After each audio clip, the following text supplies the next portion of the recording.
Paling mudah itu pertama perhatikan bagian paruh, hidung, terus kepalanya ini tadi ada cekungan, ada benjolan.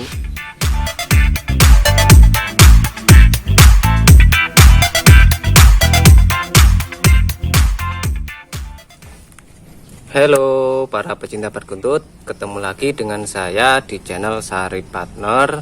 Langsung saja, kali ini aku akan memberi tip pada kalian untuk mengetahui ciri-ciri perkutut yang bersuara besar, sekaligus iramanya yang slow atau rapet.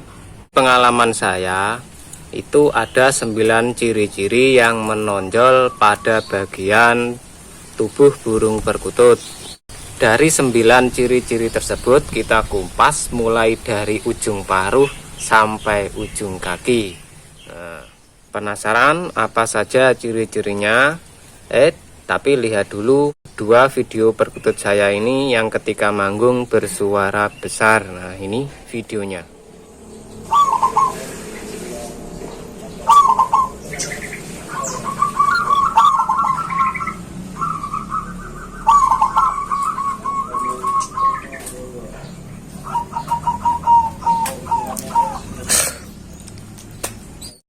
Dan yang satunya lagi ini berada di kandang kapsul. Suaranya juga gede.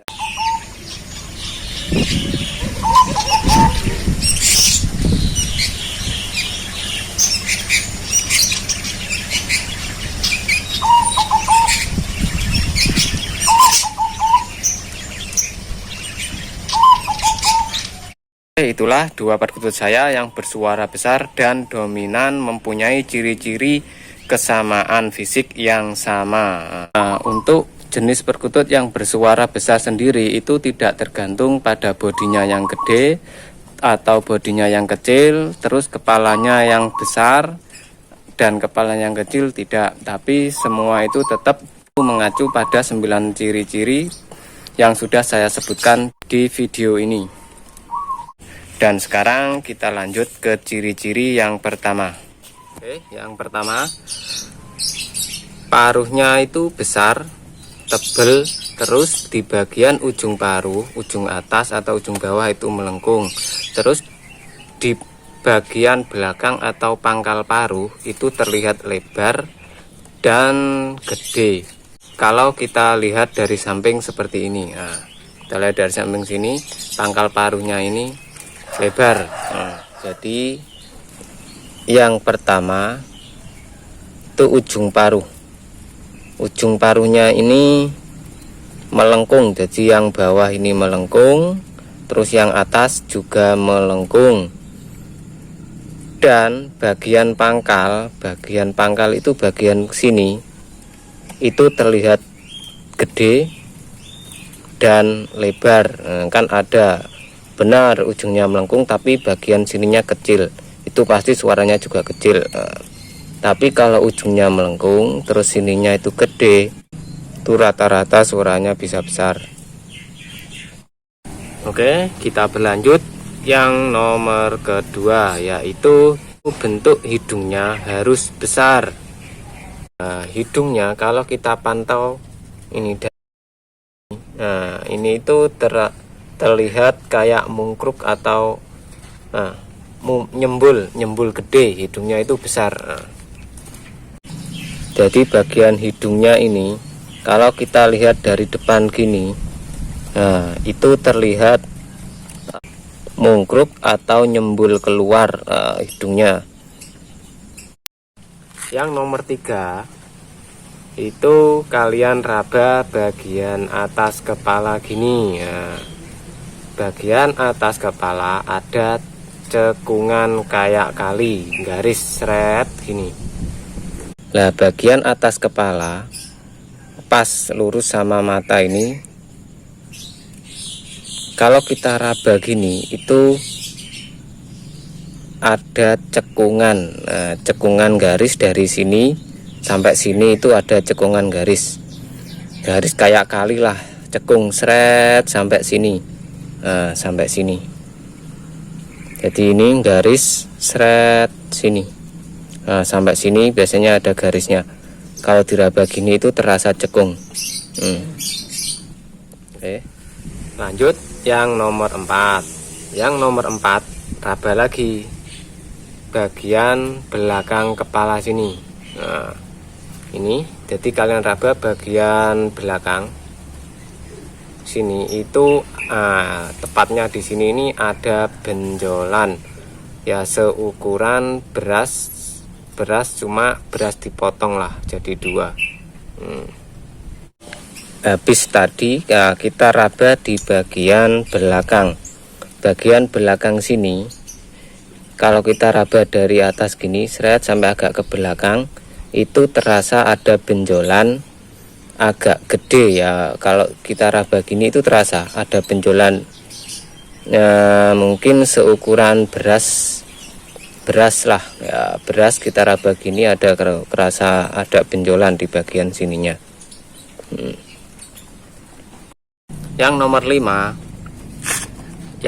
5 itu tulang leher. Kalau kita raba dari pangkal kepala sampai tengkuk itu tulangnya terasa besar. Nah, jadi garis gini guys, seret, itu kita raba gini atau gini, nah itu biasanya terasa besar. Jadi kalau lehernya kita raba kayak gini, mulai dari sini pangkal kepala sampai pundak sini, kalau kita raba gini itu terasa gede, jadi lehernya itu besar. Oke, kita berlanjut yang nomor 6. Yang nomor 6, bagian punggung ini itu punggungnya ini lebar. Yang nomor 6, punggungnya. Jadi punggung ini kalau kita pegang dan kita raba itu sangat lebar punggungnya. Bukan masalah bodi, karena ada yang burung bodinya kecil, daerah punggungnya ini lebar juga ada. Oke, ini tuh terasa lebar, jadi punggungnya lebar. Yang nomor 7, nah ini betutunya ini kalau kita raba itu gede. Ini fungsinya di suara. Yang nomor 7 itu ini betutu, bagian pangkal ekor. Ini kan ada yang namanya betutu. Betutu kalau kita pegang gini, nah dari samping kanan kiri gini, itu betutunya gede. Nah ini terasa gede gini. Dan sampailah pada ciri-ciri yang nomor 8. Itu bagian sumpit. Sumpit udangnya kalau bisa itu keras, agak renggang, jangan terlalu mepet. Terus jarak sumpit sama dada juga agak renggang.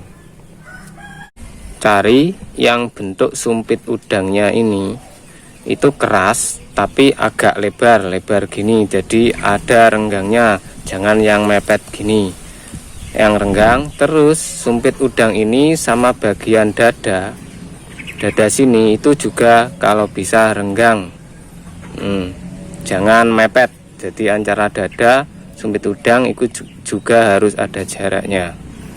Nah ini nanti efeknya juga di suara. Lanjut yang terakhir adalah yang nomor 9. Yang nomor 9 itu perhatikan bagian sisik kaki. Nah, kalau nyari itu kakinya, sisik kakinya yang lebar. Nah, ini juga berpengaruh pada irama suaranya. Nah, sisik pada kaki ya. Sisik kakinya ini, sisik ini, nah ini 1, 2, 3 ini bukan berarti jumlahnya, bukan, tapi pilihlah yang lebar. Nah ini kan lebar-lebar. Kalau sisiknya ini sempit, biasanya suaranya itu cenderung nerecel atau apa istilahnya itu pendek-pendek, ketekuk gitu. Nah kalau sisiknya ini lebar-lebar itu iramanya biasanya renggang atau hur ketekuk kuk kuk, biasa begitu. Nah, dari 9 kategori tersebut yang paling dominan dan paling mudah itu pertama, perhatikan bagian paruh, hidung, terus kepalanya ini tadi ada cekungan, ada benjolan, terus lagi bagian brutunya gede. Karena untuk mencari 9 kriteria tersebut itu juga sangat sulit. Jadi paling tidak ya masih adalah yang kurang-kurangnya dikit, itu enggak apa-apa. Cuma kelemahannya nanti mungkin ya di iramanya. Setelah kalian menonton video saya ini, silakan praktekkan di rumah. Kalau ada perkutut yang bersuara besar dan yang bersuara kecil, kalian raba-raba. Kalau kalian merasa cocok, bisa kalian praktekkan. Kalau tidak cocok, ya abaikan saja. Tapi menurut saya kalau matanya gede katanya suara besar, itu saya nggak percaya, nggak ada hubungannya. Suara itu basicnya itu kan di paruh, hidung, nah, terus perut, bagian perut dan leher. Nah, mestinya kan di situ jalurnya, bukan di mata. Kalau mata itu tergantung di mental mestinya. Dan saya kira cukup video kali ini, semoga bermanfaat bagi kalian yang mulai menyukai burung perkutut. Nah, siap-siaplah untuk mengombyok dengan trik-trik yang saya sudah sebutkan barusan tadi. Oke, saya Ari. Sekian, salam santun, salam bahagia mulia. Rahayu, rahayu, rahayu.